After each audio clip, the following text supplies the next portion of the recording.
Čau. Takže Timak funguje. Čau páni, pozdrav z Rumunska. Malá prehliadka. Dnešný pekný deň. Veľký piatok rumunský, takže sa neľakajte. Neviem, či ma vidno, hádam, hej. Neviem to otvoriť. Pre istotu som si dal aj rukavice, aby som nevyzeral ako nejaký Michelin. Takže, ideme na to. Toto je ten starší ležan, ktorý ešte ostal po starkom. Takže. Neviem, snáď ma vidíte, dúfam, že to vidieť, neviem si otočiť ten telefón, lebo mám tie rukavice. Takže ideme na to, otvoríme ho z tejto strany, kde nie sú ešte rámiky. Dobre. Ale včiel tu je dosť. To je fajn. Počkaj, toto vám tu nedám, aby ste videli. To je paráda. Takže toto je rodina Kráňská. Mám od jedného známeho, profi včelár, keď sa o tom bavíme. Má cez 300 rodín. A táto mi veľmi dobre nosí. Uvidíme, či zaplnili aj zberače na propolis. Troška vyzerá, že áno. Ináč robil som taký pokus. Robil som pokus ohľadom toho, čo sme sa bavili, neviem kedy, že či to podnecovanie má nejaký význam alebo nie. A prišiel som na jednu vec, že pokiaľ tie včely majú veľkú zimu, alebo ja neviem ako to povedať, nevšimol som si nejaký extrémny rozdiel medzi tými, ktoré boli podnecované a ktoré neboli podnecované. No, a tu sa už objavuje propolis. Super. Takže som si nevšimol nejaký zvláštny rozdiel medzi tými včelami, ktoré boli podnecované a ktoré nie, ale rozdiel bol v tom, že tie, ktoré som podnecoval, boli produkčné a tie mali medník. A ja mám taký pocit, akoby viac ako na krmive záležalo na tom, koľko, nie že pocit, je to vlastne tak, že aby si včely dokázali zohrať plod. A pokiaľ to nedokážu, tak im môžeš dať cez to, koľko chceš a bude im to platné, pretože do stavebného sa mi veľmi nepustili. Neviem, či vidíte, asi nevidíte vy do plodiska. Mám aj druhý, ten už vystávali, medzistienku druhú už začínajú stavať, tá prvá už je hotová, ale zatiaľ k nej skoro nič nie je. Tak. A je ťažký, toto bude krmivo.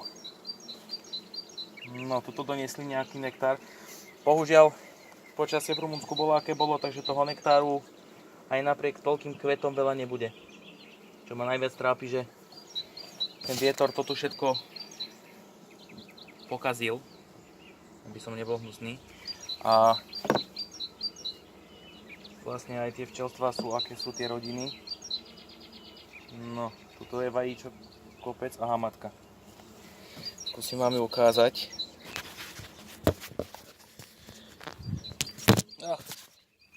Troška tmu. No a teraz matka mi niekde ušla. To je tá Kráňská, od toho tu je. Počkaj, či ju nájdem teraz v telefóne, tu je. No len či si telefón zaostrí, mal by, ale asi som moc blízko. Tam je. No. To je Kráňská od toho môjho známeho, ináč veľmi kvalitná matka a z tej som sa rozhodol. No teraz to vidíte dobre. Z tejto som sa rozhodol. Dobre, že sa pustila do nového rámu. Som spokojný. Ináč celkovo, teraz sa mi to zblbo robí s tým rámikom, nechcem mu zapučiť. Mám telefón naspäť. Celkovo som veľmi spokojný s týmto ležanom, lebo na rezervné rodiny je úplne ideálny. A videli ste, že toto bol nový rámik. Tu sú teraz troška staršie. Hop. Teraz troška staršie. No. Tak táto má nasekané plodu. Jasné, Ten rozdiel som postrehol v tom, že pokiaľ nemá rodina medník, tak si lepšie dokáže ustrašiť to teplo v plodisku, hlavne keď prídu nejaké ochladenia, že dajme tomu, máš teraz cez deň 30 a o 2 dní mi hlásia zasa v noci už len 7, hej. Tak jasné, že tie matky bez toho medníka to teplo im nemá kam ísť, takže tie včely aj bez podnecovania dokázali podľa mňa ešte lepšie plodovať ako včely, ktoré mali na sebe cesto. No a už jedna na mňa útočí. Takže včely, ktoré mali cesto, ale mali aj medník, nedokázali dobre udržať teplo v plodisku a tým pádom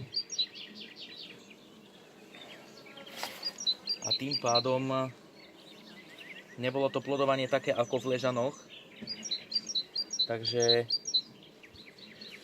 nejaký recept, ako tomu predísť, to je veľmi ťažké podať, lebo zhadzovať medníky každú chvíľu, to je tiež hlúposť. Hops, a teraz sú nejaké nervózne. A keď mám rukavice, nechcem ísť veľmi nervózniť. Obsadzujú mi teraz, pozerám, 1, 2, 3, 4, 5, 6, 7, 8 rámik stávajú, tak je to fajn. Na to, že som jeden rámik z nich zobral a pomohol som slabšej rodine produkčnej, takže je to úplne super. Spokojný som s nimi. Nejdem všetky pozerať, pozriem ešte tento krajný. Nechcem ich veľmi otravovať, lebo takýchto pekných dní, ako máme dneska, bez vetria a teplo. No. Ale pozerám, že toho vektaru fakt veľa nedoniesli. Snad dneska niečo ešte donesú, lebo lietajú fantasticky. Pohyb tam je. A keď nie, tak uvidím v stredu. Potrebujem vymeniť nejaké úle, potrebujem to presťahovať. Uvidíme, či vydá čas. Ešte vám ukážem aj tú záhradu. Niektoré produkčne som odniesol na nové stanovište. Dozvedel som sa, že svokor má ešte polhektárový pozemok, tak som ho bol pozrieť a hneď som tam dal aj včely. Je to tam veľmi divoké, takže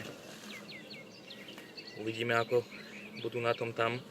Zatiaľ ale hlásia v Rumunsku, hlavne tu v okolie Buziaš. Dneska ešte pekne, ale od zajtra sa to má kaziť a budúci týždeň dokonca len 12 stupňov cez deň. V stredu myslím, že na 1. mája, takže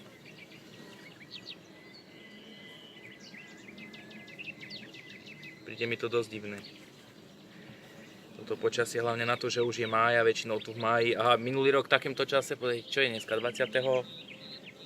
apríla, o takomto čase minulý rok už kvitli agáty. Ak sa nemýlim. A tento rok zatiaľ nič.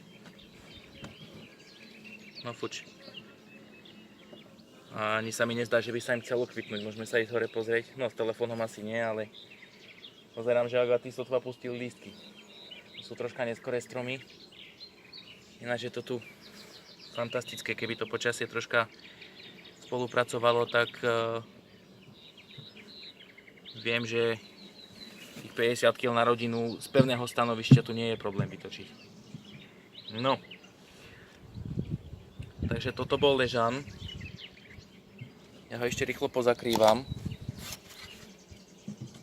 Počkaj. Nahodím zberač. Pozerám, že včielkam sa celkom začína dariť s tým propolisom, aj keď v tomto ležaní je to dosť blbé.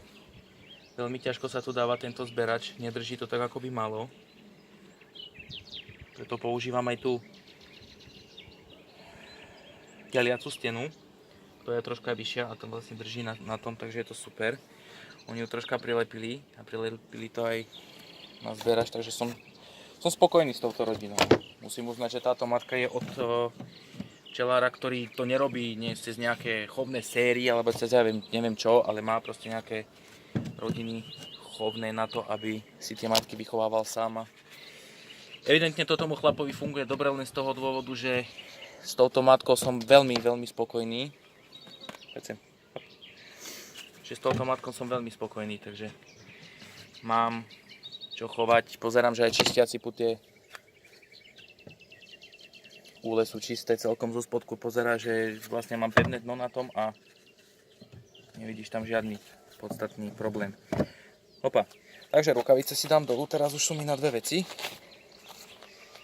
Hoc ani jedna ma nepichla do rukavice, som pozeral, takže je to v pohode. No, zakryjeme si úl. Tak. Škoda, že som to video nerobil skôr, boli by ste videli všetky úle, tak vám tu ukážem aspoň takto. Je tu starý dom, no a takto vyzerá to, čo som prerobil po dedovi. Vlastne už len ten jeden starý ležant, tento prvý zelený mi ostal po ňom. Mám ešte nejaké úle. Budem musieť robiť video aj na tom druhom stanovišti, aby ste videli viac. Takže takto vypadajú moje produkčné, tam vlastne mám len po jednom medníku nahodených, takže... Ale včielky lietajú, včielkám je dobre teraz. Majú teplo, vietor prestal konečne fúkať, takže tak. No a toto je vlastne pozemok, sused, ktorý sa mi tohoto stará, keďže tu mám 32 km z domu. Nechodím sem len raz do týždňa, tak si sem sused posadil ďateľinu. Tak to bude radosť, až toto rozakvitne. Celkovo mám ešte aj tu na tej druhej strane tú ďateľinu. A pozemok je to fakt veľký. Toto sú karpatské včely. Je to dve, ale tie pôjdu tiež tam do lesa. Tam je to divočina, tam ovocných stromov veľa nie je. Takže tam karpatská bude ideálna. No a tam hore som mal včely vlastne pod tým, tam v tom výseku. Neviem, či to vidieť. No, táto ma to otravuje. Neviem, či to vidieť a tie som vlastne zobral včera večer. Dal som ich tam. Takže tak. No, teraz si môžem otočiť aj kameru na mňa. Kde to? Opa, robím fotky. Neviem, či sa dá otočiť kamera tu niekde. No neviem, a ja sa nevyznám do toho telefónu. Takže takto na mňa. Aj by som vám podal príjemnú veľkú noc, ale vy už máte za sebou, takže veľa šťastia so včelami. Úspešné leto a pozdrav z Rumunska. Čaute chlapi.